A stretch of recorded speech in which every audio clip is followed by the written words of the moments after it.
Over the last year, pickleball paddle technology has gotten way better, which gives players more power and more spin.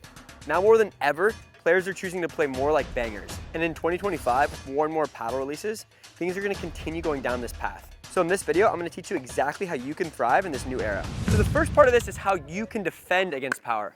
So because of the new paddle technology, when your opponents hit drives from the back of the court, they're going to be coming at you with more pace and more spin, which means you have to react faster, you have to be more ready, and you have to be ready for lower balls, because when they have a lot of spin, the ball actually dips down more. So the first part of this video is going to be about how you can defend against that power. The second part of this video is going to be about how you can embrace a more powerful game style for yourself with the new paddle technology. So you're going to want to be using more drives, and you're going to want to be using more aggressive game style as you're starting to see these new technologies emerge, because it's going to become more beneficial over time.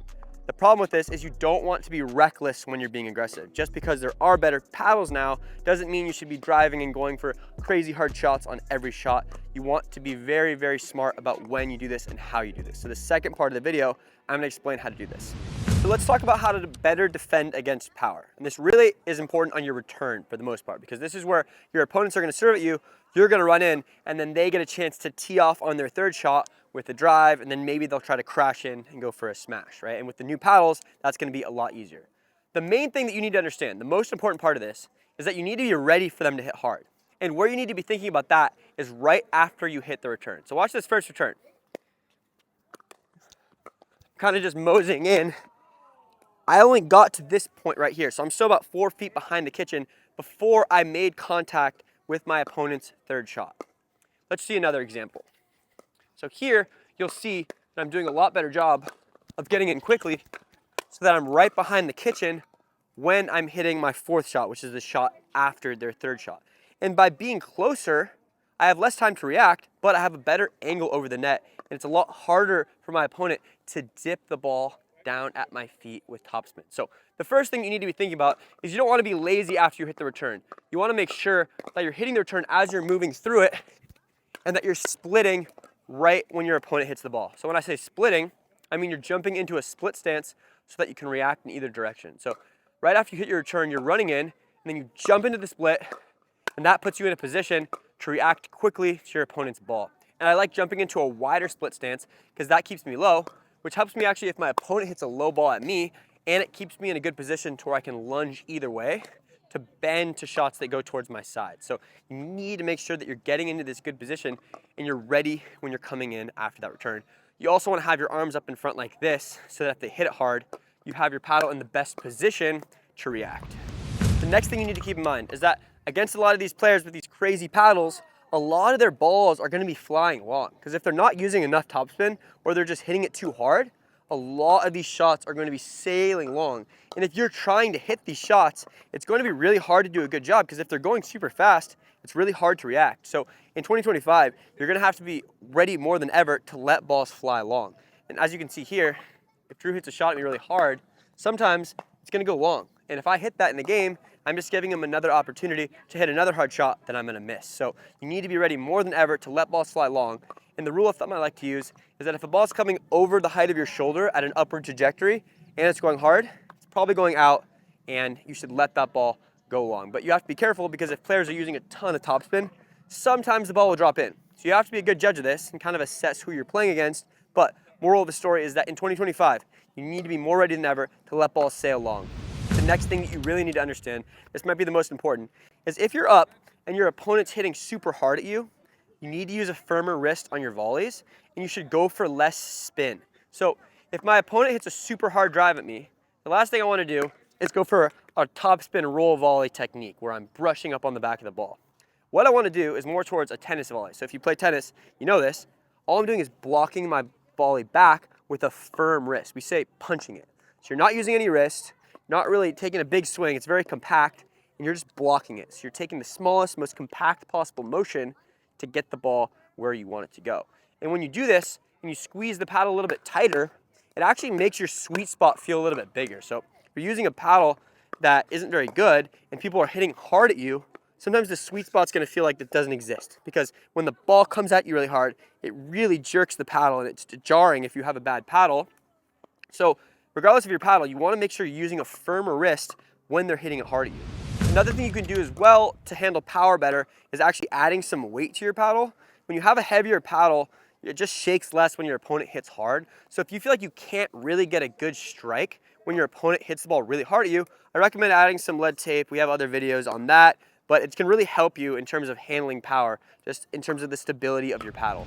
The real goal of these tips though is two things.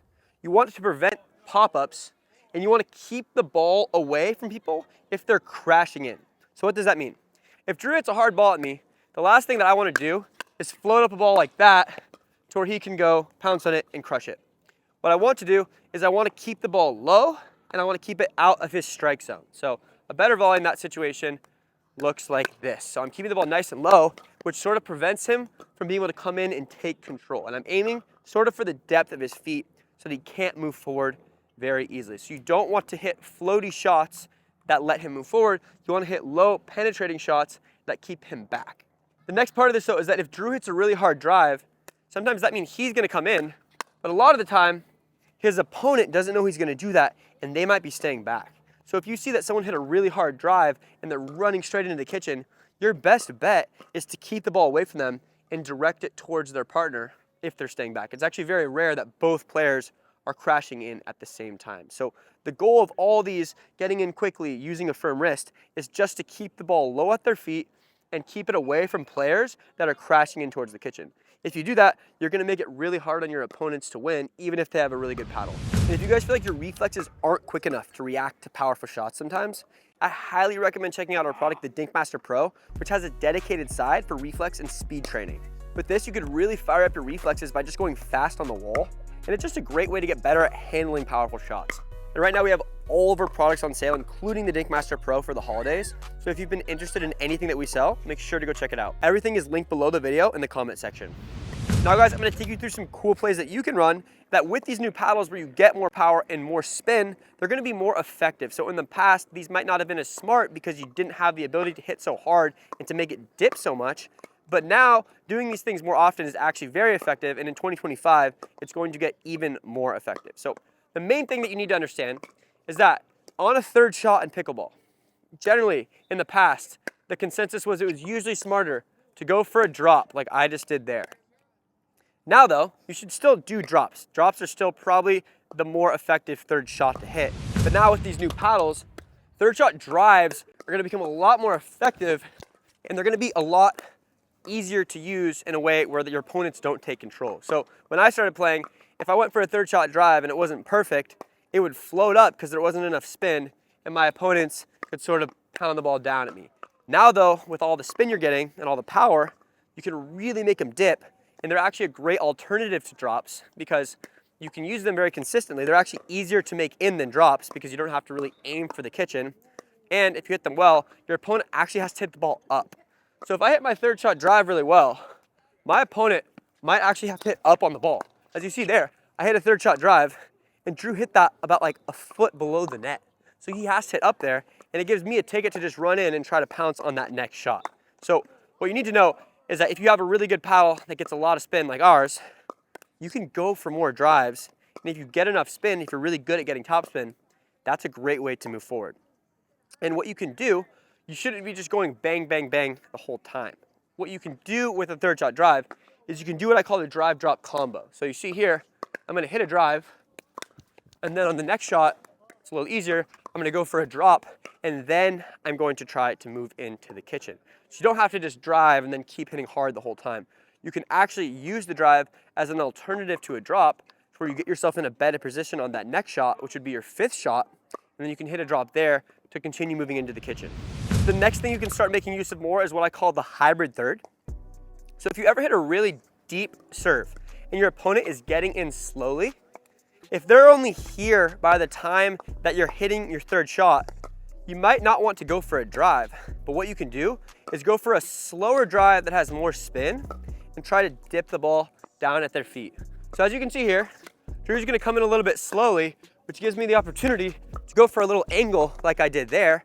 I got that ball to bounce in front of him. So I didn't hit it as hard as I would hit my drive, but I hit it much harder than I'd hit a drop. And because my paddle gets me more spin, I can dip that ball down really well. These are super effective shots, especially if your opponents are getting in slowly. So something to start considering is the hybrid third, because it's a very safe bet. It's not that hard to make them in every time. And if you can do it right, you pretty much are taking control of the point immediately, because the person has to hit the ball straight up, which you can potentially attack on. The next piece of the puzzle though, is that if you're going for more drives, if you're going for more hybrid thirds, you need to get really good at what I call crashing. So if I'm doing a standard third shot drop strategy, what the point's going to look like is I'm going to hit my drop, I'm going to come in, I might go for a reset, I'm going to get into this dinking rally, and then at some point I'm going to go for a speed up, or my opponents are going to go for a speed up, and we'll get into a hands battle.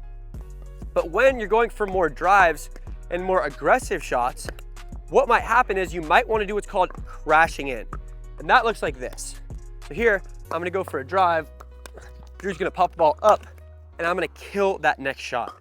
So a lot of the time, if you hit a really good drive, you don't want to just move in and start dinking with your opponent.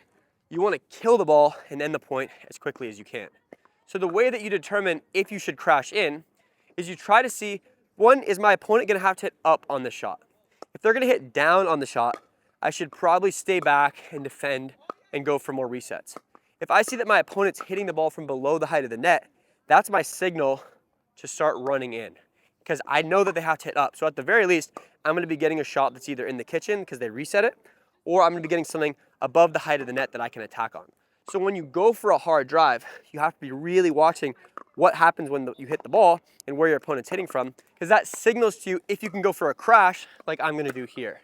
So as you can see, my drive's pretty low, Drew pops it up, I'm able to move forward and attack that shot, whereas if I stayed back, I would still be in a disadvantageous position because I'm back and my opponent's up. So if you use your drives well and you use spin well, you can get the ball to drop more, which gives you a ticket to come in and attack. And if you do this in tandem with your partner, that's what we call the shake and bake, which we've made a full video on before. I'm not going to explain it in this specific video. And if you guys like this video, make sure to subscribe to our channel.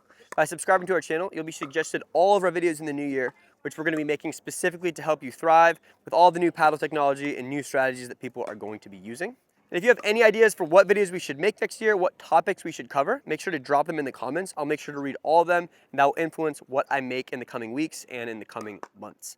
And guys, USAPA actually released a bunch of new rules that are taking effect January 1st. So there's going to be some new rules that you need to know January 1st. If you want to know them, and you should, watch this video that I'm about to link.